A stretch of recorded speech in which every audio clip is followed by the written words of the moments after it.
Hello tout le monde, j'espère que vous allez bien.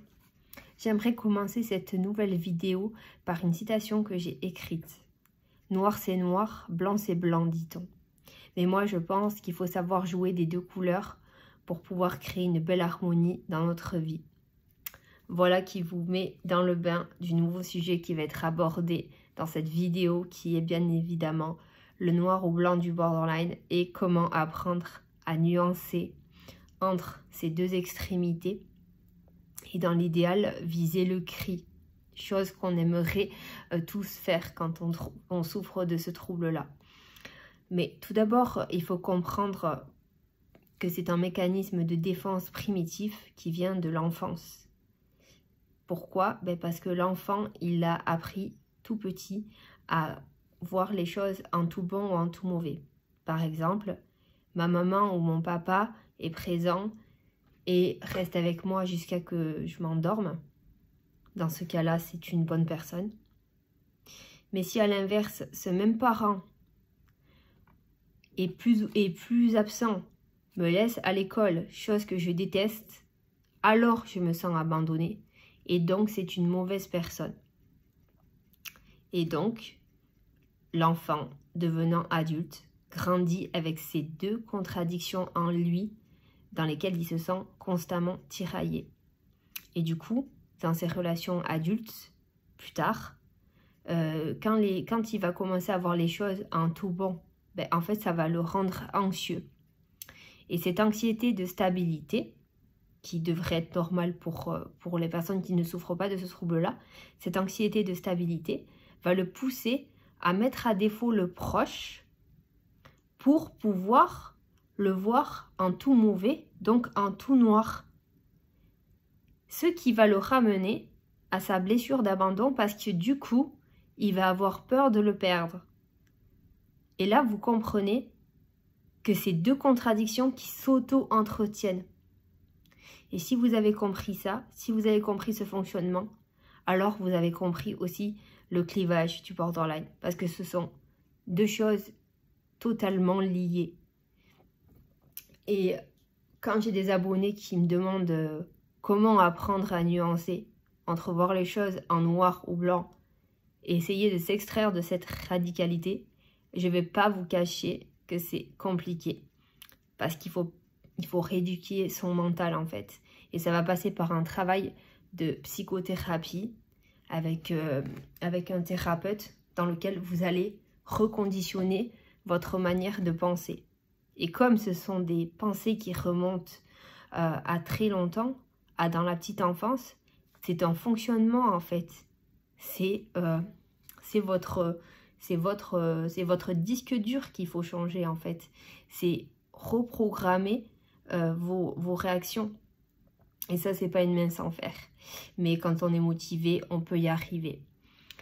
Et quand on est proche d'un borderline, c'est bien aussi de pouvoir comprendre pourquoi en face, l'autre se comporte comme ça. Parce que c'est très très souffrant d'être un jour la 7e merveille du monde et puis le lendemain d'être le dernier des pestiférés. Vous ne comprenez pas grand-chose et c'est normal parce que ce n'est pas logique.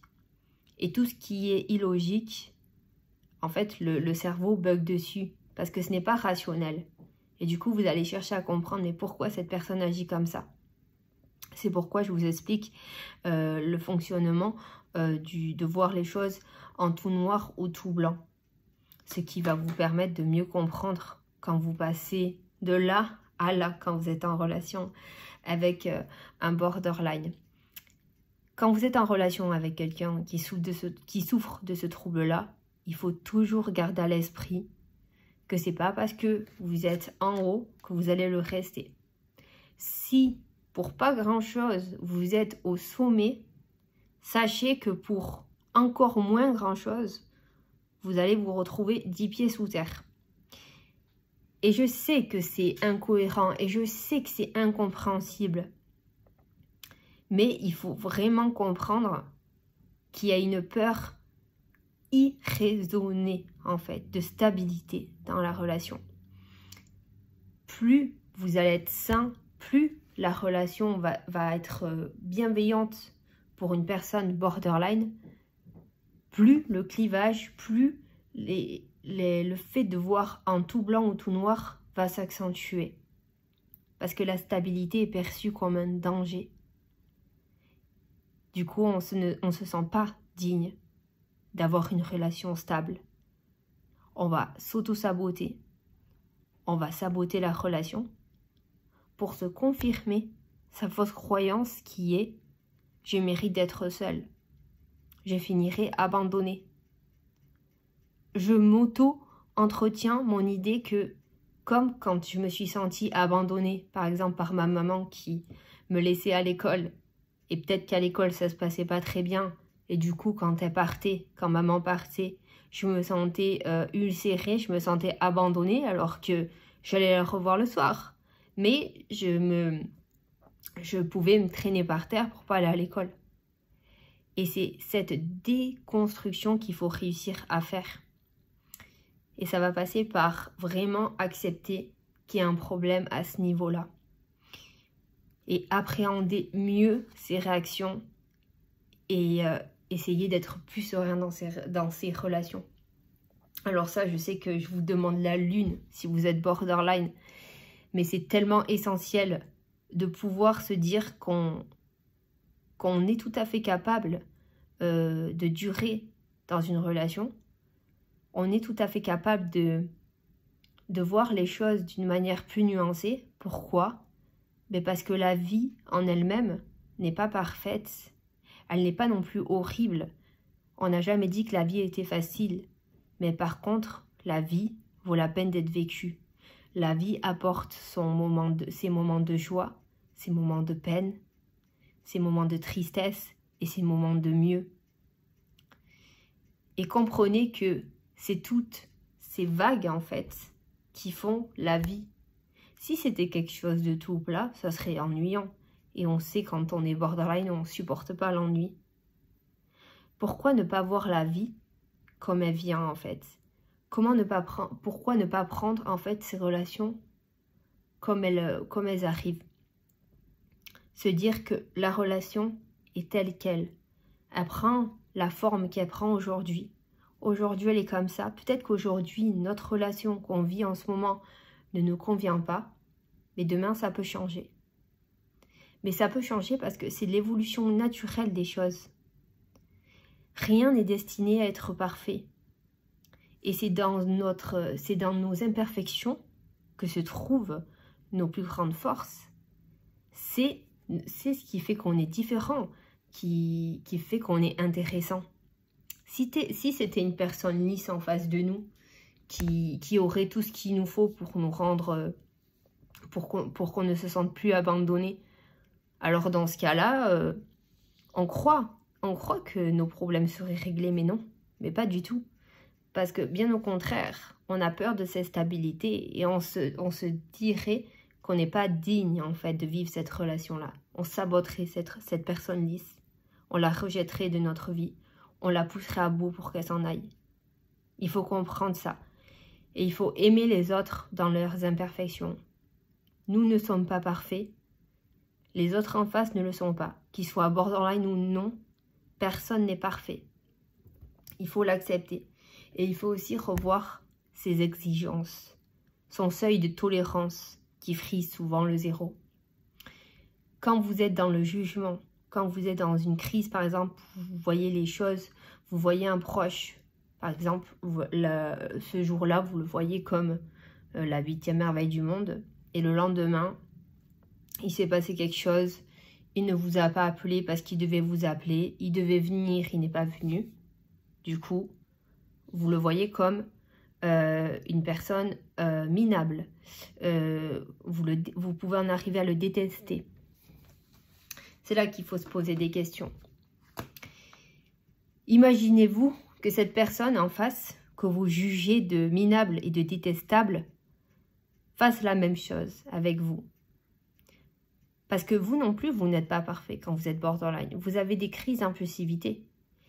Imaginez-vous tenir à quelqu'un, l'aimer de plus profond de votre cœur, sentir que c'est réciproque et en face, le lendemain, pour un détail, pour une petite erreur que vous avez fait, qui n'est souvent pas une erreur, vous allez vous sentir 6 pieds sous terre. Vous allez vous sentir ignoré. Vous allez avoir en face de vous une froideur émotionnelle qui va vous déconcerter. Parce que comment on peut passer de « je suis indispensable à sa vie » à « je ne suis plus rien ». C'est impensable. Mettez-vous à la place de cette personne. Comment vous sentirez-vous? Vous ne sentez pas ça. Parce que pourquoi? Parce que vous vous protégez et souvent vous allez rejeter avant d'être rejeté. Et quand vous allez voir le proche en tout noir, c'est là que vous allez vous ramener à votre peur de l'abandon. Et c'est là que vous allez culpabiliser et que vous allez peut-être vous remettre en question. Mais pourquoi on ne peut pas essayer de juste voir ce proche, non pas en blanc ou en noir, non pas en quelqu'un d'extraordinaire sur qui on va faire reposer toute notre santé mentale, toute la condition de notre vie, ou quelqu'un de détestable qui sera responsable de tous les maux de notre vie. Mais pourquoi ne pas essayer plutôt de le voir comme quelqu'un de bien, quelqu'un de bon, avec ses imperfections, qui nous aime sincèrement, mais qui ne pourra pas nous combler à 100%. Pourquoi ne pas voir cette personne ou une situation, ça peut être aussi une situation, pourquoi ne pas voir cette personne ou cette situation comme la cerise sur le gâteau? Ce gâteau, c'est vous. Et ce gâteau, essayez qu'il soit le plus solide possible, qu'il ne s'effondre pas dès qu'il y a la moindre contrariété. Parce que la cerise sur le gâteau, elle est faite pour être en haut. Et si le gâteau s'écroule, il n'y a pas de cerise sur le gâteau. Essayez de bâtir votre forteresse intérieure. Essayez de bâtir des fondations solides pour pouvoir voir les choses en gris. Arrêtez de croire que votre vie, que votre valeur personnelle dépend de cette situation, de cette relation, de cette personne en face.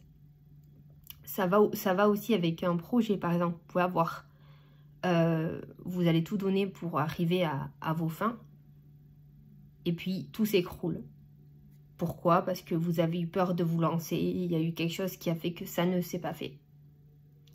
Ce projet vous a fait sentir vivant, que ce soit un projet pro, un projet personnel. À partir du moment où ce projet ne se fera pas, alors vous vous estimez inapte au travail. Alors vous vous estimez capable de rien. Mais non, c'est faux. Si les choses ne se font pas, c'est qu'elles ne devaient pas se faire. Ou peut-être pas maintenant. Et qu'il y a quelque chose de plus beau qui vous attend. Sûrement. Et pour cette personne que vous aimez tant et qui est importante à votre cœur, quand vous la voyez en tout blanc, c'est-à-dire que quand vous la chérissez, vous l'adorez, vous la vénérez, vous la faites passer pour un dieu, pour une déesse, et vous savez que je n'exagère pas quand je dis ça. C'est toute la tristesse du trouble. Il faut mieux en rire qu'en pleurer. Rappelez-vous que personne n'est parfait. Même cette personne, avec toute la bienveillance qui soit, même si c'est une personne qui est très très à l'écoute et qui est saine pour vous, elle va vous décevoir. Elle vous décevra à un moment donné. Mais ça ne sera pas quelque chose de personnel. Ce sont l'évolution naturelle des choses. Aucune relation n'est lisse. Et ça, quand vous avez compris ça, vous avez compris beaucoup de choses. C'est vraiment un travail de déconstruction de son mental. C'est pour ça que je vous propose de revenir à votre enfance et d'analyser et d'identifier les situations où vous vous êtes senti abandonné, où vous avez idéalisé un parent peut-être et vous l'avez détesté ensuite. Parce que oui, ça commence très jeune. Et c'est là que commence en fait ce mécanisme de clivage et de voir en tout noir ou en tout blanc. Et j'aimerais aussi que vous fassiez preuve de bienveillance envers vous-même. Ne soyez pas trop jugeant envers vous-même. Autant je vous demande de ne pas être trop exigeant envers les autres, parce que vous pouvez vous retrouver en constante confrontation avec un proche que vous allez sans cesse alterner entre le noir ou blanc. Mais c'est pareil pour vous. Vous vous clivez aussi, parce que soit vous allez vous voir comme quelqu'un d'aimable, et encore c'est rare, quelqu'un de bien, quelqu'un de valorisé, quand vous avez tout dans votre vie qui est réuni pour que justement vous vous sentiez bien, autant vous pourriez ressentir le lendemain un abandon. Pourquoi? Parce qu'il y aura un élément de la stabilité que vous avez cru construire et que vous avez jugé vous-même qu'elle était détentrice de votre santé mentale et de votre équilibre. Si un jour un de ces piliers se casse la gueule, en fait, c'est tout qui s'effondre. Et ça, il faut arrêter ça. Ça, il faut apprendre en fait à se construire soi-même sa sécurité intérieure, se faire confiance. Et ça commence déjà par parler de soi positivement. Et ça, je le dis en live, je ne fais que le répéter. Changez d'image à propos de vous-même et vous commencerez à changer d'image à propos des autres. Si vous vous vivez comme quelqu'un de détestable, comme quelqu'un de minable, comme quelqu'un de moche, dans tous les sens du terme, vous allez être plus susceptible de juger les autres à la hauteur des jugements que vous portez sur vous-même. Alors que si vous faites preuve de bienveillance envers vous-même, vous allez avoir moins envie de juger l'autre. C'est mathématique, c'est normal. Et ça, vraiment, je vous propose de l'expérimenter, de prendre conscience de vos qualités. Et là, on va mettre de côté les défauts. On sait qu'on en a, mais là, le but, c'est de se concentrer sur le positif. On accepte, on intègre toutes ces qualités, on arrête de se vivre comme une mauvaise personne, on décide de se vivre enfin comme une bonne personne et on accepte qu'en face, rien n'est lisse, que chaque personne est comme elle est et c'est ce qui fait aussi la richesse de nos relations. C'est toutes les petites imperfections de l'autre qui font aussi qu'on l'aime. Et faire preuve de tolérance envers soi-même, c'est commencer à faire preuve de tolérance envers les autres. C'est sûr que si vous passez votre vie à vous dire « je suis quelqu'un de non aimable, je suis inintéressant », effectivement, en face, vous n'allez pas avoir une bonne image des autres. Soit vous allez les idéaliser parce qu'ils vont vous impressionner par leur confiance en eux, mais très vite, vous allez les diaboliser. Dès qu'il y aura une attente quelconque, en fait. Et on ne peut pas aimer les autres si on ne s'aime pas un minimum soi-même. Je sais que c'est dur de s'aimer très très fort, en fait. Je sais que c'est dur d'avoir confiance en soi. Mais je vous en supplie, faites au moins semblant.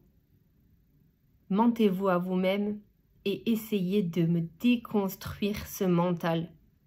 Et de retourner au plus profond de vous, quitte à parler à votre enfant intérieur, au petit enfant qui a été blessé, et lui dire que peut-être que papa ou maman n'était pas soit très très bon, soit très très mauvais. Papa et maman ont fait ce qu'ils ont pu. Ils ont fait des choses bien, ils ont fait des choses moins bien, mais ça ne fait pas d'eux une exceptionnelle personne ou une détestable personne.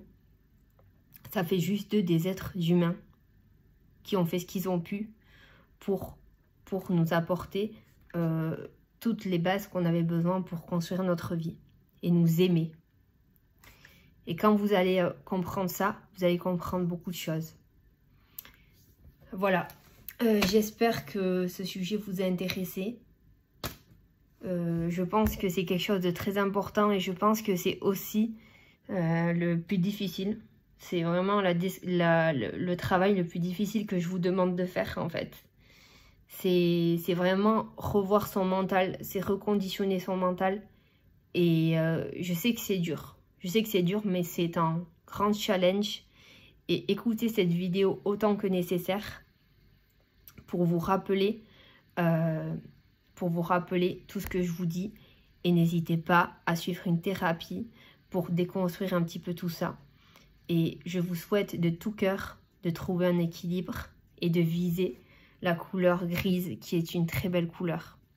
Je vous fais des gros bisous. Je vous adore.